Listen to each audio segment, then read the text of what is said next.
السلام عليكم وأهلا بكم في هذه النشرة الإخبارية العاجلة. طائرة درون مغربية تستهدف عناصر من البوليزاريو في المنطقة العازلة بعد إطلاق مقذوفات بالسمارة. قبل الخوض في التفاصيل لا تنسوا الإعجاب بالفيديو والاشتراك في القناة ليصلكم كل جديد.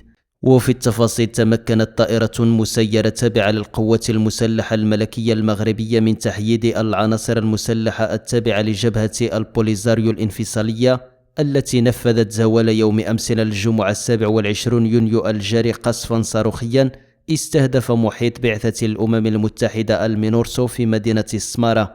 وذكرت تقارير إعلامية أن العملية جاءت بعد رصد دقيق لموقع المجموعة الانفصالية المسؤولة عن إطلاق المقذوفات، حيث تم تحديد مكان تواجدها قبل أن تتدخل المسيرة المغربية وتوجه ضربة دقيقة أجهزت على العناصر المتورطة. هذا وشهدت المنطقة الحدودية الشرقية الجنوبية لمدينة السمارة زوال يوم أمس الجمعة سقوط 4 مقذوفات في محيط خالي من السكان دون تسجيل أي خسائر بشرية أو مادية.